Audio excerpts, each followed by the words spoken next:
Oh my god.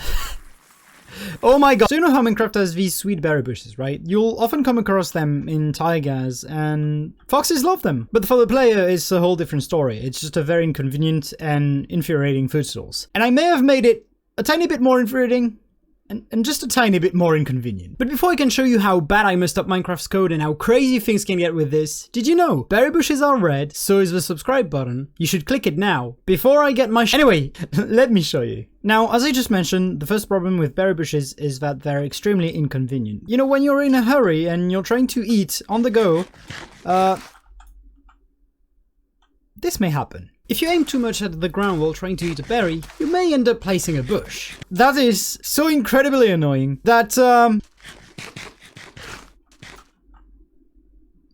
I made it apply to every block. Are you just not tired of being able to only grow berry bushes on grass and dirt? Well, you can grow it on pretty much anything now. You can grow it on sand, netherrack, magma, obsidian, you know, just stone bricks as well. As long as it's a full block, you're gonna be able to have a berry bush on top of it. And yeah, no need to thank me. It's on the house. Now, if I crank up the tick speed, you may start to notice one thing. And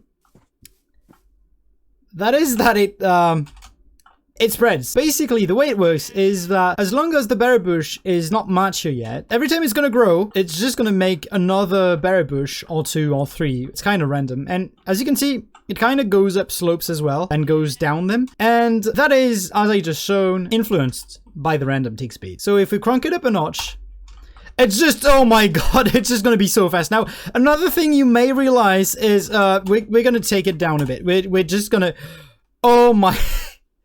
Okay, one thing you may realize is that it also, just makes some leaves disappear, but that's not quite exact. As you can see, these leaves kind of have a weird pine green tint look, and you may recognize that green tint as being the tint of the berry bush. These look kind of out of place with all the normal green, lush, or dark leaves.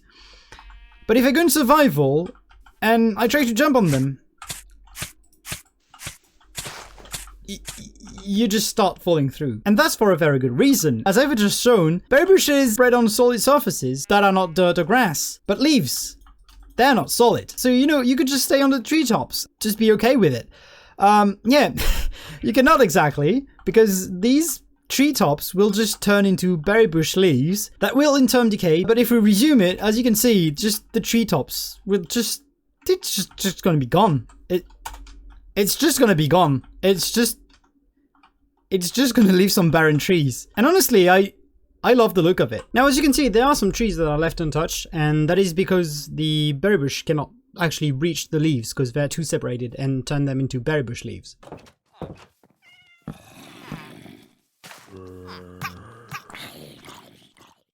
Oh, this is very satisfying. Oh, this is extremely satisfying.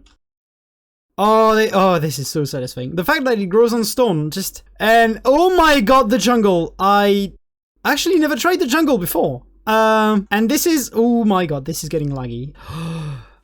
Oh, that is actually pretty sick. Now, the way this works is that it affects the random ticks of the berry bush. Some blocks in Minecraft, like leaves, for instance, have some random ticks that basically tell them what to do randomly. So, for instance, if I break the log of this tree, the leaves are going to detect that there's no longer a log for the tree, and the leaves are just going to start decaying. And that applies for a lot of blocks, including the berry bush. Except there's one limitation.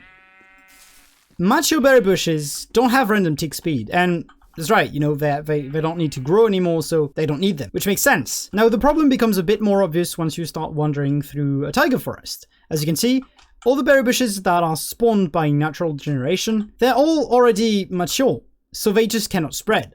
We need a second actor here. So we need something that always has random ticks, and is also included in the world generation.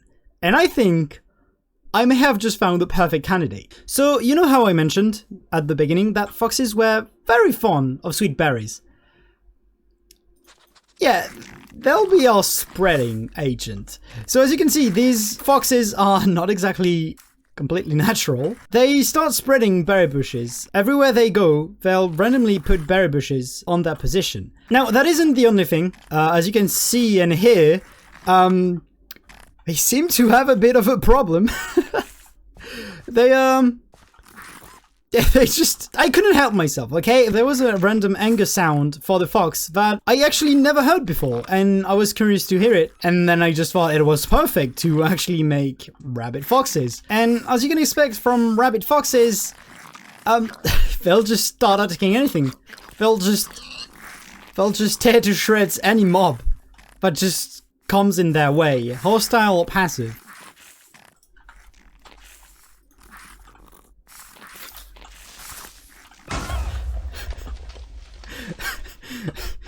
What have I done? Oh no.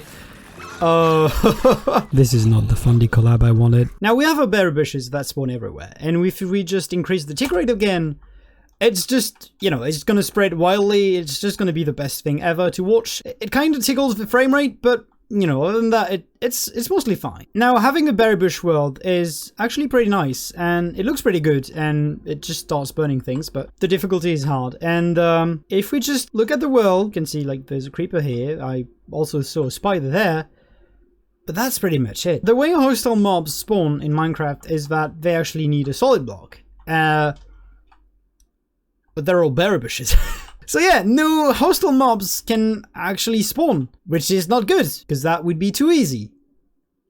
So we gotta fix it again. So I have added one very special functionality that just will put the nail in the coffin. It's just gonna be too much, but I did it anyway. So this functionality is gated behind a game rule. If you go into the game rules, you'll start noticing some new game rules, prefixed by SBB, standing for Sweet Berry Bull. So there are in total 4 new game rules, and the first one we're going to take a look at is Do Fox Spawn. Now, this does not restrict the natural spawning of foxes. I added a custom spawner. Basically, for every player, the game will try to spawn new foxes around the player, because foxes just don't get damaged through berry bushes, and it just fixes the problem of having no hostile mobs, because, you know, these foxes are pretty hostile. And the neat thing about this spawner is that it has a few customization options that are handled by the 3 other game rules. And these 3 variables are fox spawn tick delay, fox spawn tries, and fox spawn max radius. What fox spawn tick delay does is restrict how often you want foxes to spawn. By default, it's around 600 ticks, which roughly translates to 30 seconds, with 1 second being 20 ticks. So if we put that to 1 tick, the game is going to try spawning 20 times per second a fox, or 2, or 3, or just there's just gonna be so many. There's just gonna be so many after you. There's just look at that. It's already a mess. It's oh my. Now that leads me to the second rule I want to show you. Every wave, the spawner tries X amount of times to spawn a fox. It doesn't always succeed. So for instance, sometimes it spawns it in the air, so it just doesn't spawn it. Or sometimes it just spawns it into a wall and just decides to not spawn it. So by default, it's set to 20, which means that every wave, the game will try spawning 20 foxes. It may or may not succeed. So sometimes you may have 0, sometimes you may have 20. It's just up to your luck. So for instance, if we crank this to 1000 and we wait for the next spawn wave, it has spawned quite many foxes. Now the third and final game rule is fox spawn max radius.